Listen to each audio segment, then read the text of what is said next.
பன்னீர் ஜாமுன் எப்படி செய்கிறதுன்னு பார்க்கலாம். நான் வந்து 1/2 லிட்டர் பால் எடுத்துக்கிறேன். தண்ணி எதுவும் ஆட் பண்ணிடாதீங்க. பால் நல்லா காய்ச்சினதுக்கப்புறமா 2 ஸ்பூன் வினிகர் ஆட் பண்ணிக்கிறேன். நீங்கள் வந்து லெமன் ஜூஸ் ஆட் பண்ணிக்கலாம். ஆட் பண்ணிவிட்டு நல்லா காய்ச்சிட்டே இருங்க. நம்மளுக்கு பால் திரண்டு வரணும்.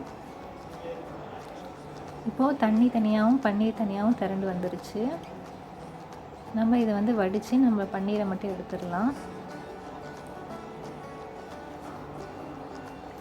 நான் வந்து இதில் கோல்டு வாட்டர் ஆட் பண்ணி அலசி விட போகிறேன். எதுக்குன்னா அப்போ தான் நம்மளுடைய வினிகர் ஃப்ளேவர், இப்போ நீங்கள் வந்து லெமன் ஜூஸ் ஆட் பண்ணியிருந்தால் அதோடைய ஃப்ளேவர் வந்து அதில் வந்து ஸ்மெல் வந்து அடிக்காமல் இருக்கணும், அந்த டேஸ்ட் வராமல் இருக்கணும் அப்படிங்கிறதுக்காக. இப்போது தண்ணியை வந்து நல்லா புழிஞ்சு எடுத்துருங்க. உங்களால் எந்த அளவுக்கு தண்ணியை புழிஞ்சு எடுக்க முடியுமோ அந்த அளவுக்கு நல்லா தண்ணியை புழிஞ்சு விட்டு எடுத்துக்கோங்க. இப்போது இன்னும் கொஞ்சம் லைட்டாக தண்ணியாக தான் இருக்கும். ஸோ அதுக்காக நான் மேலே வந்து ஒரு பவுல் வச்சு நல்லா ப்ரெஸ் பண்ணி அந்த தண்ணியெல்லாம் எடுத்துக்க போகிறேன். ப்ரெஸ் பண்ணிவிட்டு அதை அப்படியே விட்டுருங்க. நீங்கள் ஏதாவது வெயிட் இருந்தால் அதையும் மேலே வச்சு நல்லா ப்ரெஸ் பண்ணி அதை அப்படியே விட்டுருங்க. ஒரு 1/2 அன் ஹவர்லேருந்து 1 ஹவர் வரைக்கும் அதை அப்படியே விட்டுருங்க.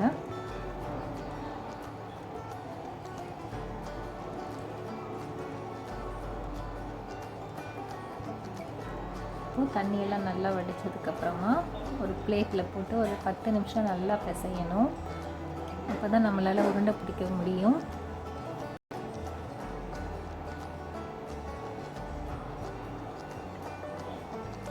நான் வந்து 1 ஸ்பூன் அளவுக்கு கார்ன்ஃப்ளவர் ஆட் பண்ணிக்கிறேன். பன்னீர் ஜாமுன் ரோஸ் கலரில் இருந்தால் தான் நல்லாயிருக்கும். ஸோ அதனால் நான் வந்து ரோஸ் ஃப்ளேவர் ஆட் பண்ணுறேன். ஆட் பண்ணிவிட்டு ஒரு 10 நிமிஷம், நான் சொன்ன மாதிரி ஒரு 10 நிமிஷம் வந்து நல்லா பிசைஞ்சிட்டே இருங்க.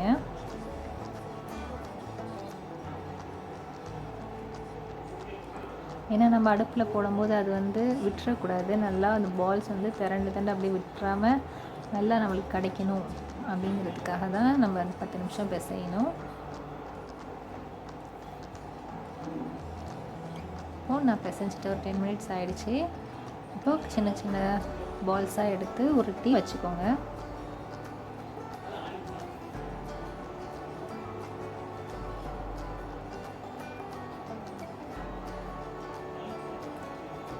இப்போது நம்மளுக்கு ரெடி ஆகிடுச்சு. பன்னீர் எல்லாமே ரெடி ஆகிடுச்சு. இப்போது சுகர் சிரப் நம்ம இதுக்கு ரெடி பண்ணிடலாம். அதுக்கு நான் வந்து 3 கப் தண்ணி 1 கப் சுகர் ஆட் பண்ணிக்கிறேன்.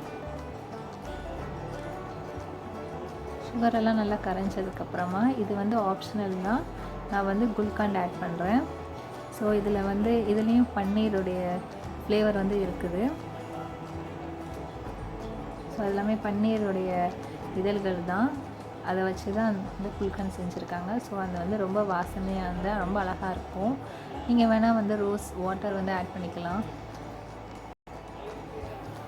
நல்லா வந்து கொதித்ததுக்கப்புறமா நீங்கள் வந்து பால்ஸ் ஆட் பண்ணிடுங்க. ஒரு 10 நிமிஷம் வந்து ஹை ஃப்ளேமில் வச்சு குக் பண்ணணும்.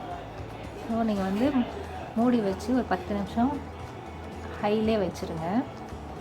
ஒரு 10 நிமிஷம் கழித்து ஓப்பன் பண்ணி பாருங்கள் அது நல்லா பால்ஸோட சைஸ் வந்து லைட்டாக இன்க்ரீஸ் ஆகிருக்கு பாருங்கள். ஸோ இப்போ நீங்கள் வந்து ஒரு 5 மினிட்ஸ் வந்துட்டு மீடியமில் வச்சு குக் பண்ணுங்கள். இப்போது 5 மினிட்ஸ்க்கு அப்புறம் ஆஃப் பண்ணிடுங்க. நம்மளுடைய பன்னீர் ஜாமுன் ரெடி ஆகிடுச்சு. இந்த மாதிரி நிறைய ரெசிபீஸ்க்கு எங்களுடைய பிஹைண்ட் ஆம்ஸ் சேனலை மறக்காமல் சப்ஸ்கிரைப் பண்ணுங்கள். தேங்க்யூ.